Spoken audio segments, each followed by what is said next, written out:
শুভ সকাল বন্ধুরা, আশা করি সকলেই ভালো আছেন, সুস্থ আছেন। আপনাদের ভালোবাসা আর কি বলবো, ভালোবাসায় আমরা ঠিকঠাক আছি। সকালবেলা উঠতে হয়েছে কারণ আজকে সোমবার, বাবার বার। সকাল থেকেই লেগে পড়তে হবে টুকটাক কাজ।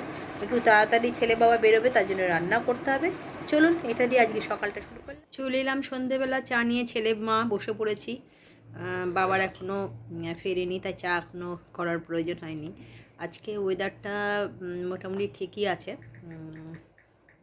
তো চলুন, সকালে আজকে খুব সাদামিটে খাবার দাবার করেছিলাম, কেন বাবাও ওর সকালে খুব বেরিয়েছে, ও সকাল সকাল বেরিয়েছিল, এই মাত্র ঢুকেছে। তাই আজকে আর বেশি কিছু রান্না করে দিতে পারিনি। আর সাদামিটে রান্নাটাই বলছিল যে মাছ ভাজা, আলু ভাতে মুসুর ডাল পাতলা পাতলা করে দাও, এটাই খাই, রোজ রোজ তো খাচ্ছি, মাছ ডিম মাংস খাওয়া হচ্ছে, তাই তো বেশ ভালোই লাগলো। চলুন, সন্ধেবেলা ওর আমি বসে পড়েছি চা নিয়ে। এই যে ও বসে পড়েছে নিজের পড়াশোনায় একটু। তো আমিও চাটা নিয়ে এবার পড়তে আসবে। বাংলা মিডিয়ামের, ইংলিশ মিডিয়ামের সবাই আসবে, কারণ কালকে টেলিট কোয়েটের পরীক্ষাও আছে, আর প্লাস বাংলা মিডিয়ামের পরীক্ষা আছে।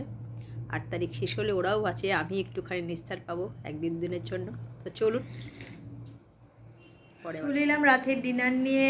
আর ডিনারে আজকে রাতে যেটা করেছি সেটা হচ্ছে তরকারি, আর হচ্ছে এখানে রুটি করেছি, একটু চিকেন করেছি, আর হচ্ছে স্যালাড। রাতের ডিনারটা হয়ে যাবে। ওর বাবাকে আর ছেলেকে এখনই ডেকে নেবো। তো চলুন, শুভরাত্রি, অনেক শুভেচ্ছা জানালাম। কালকে একটা নতুন ব্লগ নিয়ে নতুনভাবে হাজির হয়ে যাব। আজকের মতন গুড নাইট। তবে যেটা না বললে নয়, আজকে হচ্ছে শিবের মানে শ্রাবণ মাসের 3য় সোমবার। তো চলুন, সকলেই সারাদিন পুজো আর্চার মধ্যে শিবের কাছে জল ঢালা, শিবকে আরাধনা করা। আমার ক্ষেত্রে ব্যতিক্রম হয়নি, তবে জানাই শিব ঠাকুর যেন সকলকে ভালো রাখে, সুস্থ রাখে, আগামী দিনগুলো যাতে ভালোভাবে কাটুক। শরীর সুস্থ থাকলেই সব কিছু করতে পারা যায়। তো চলুন, শুভরাত্রি, কালকে আবার দেখা।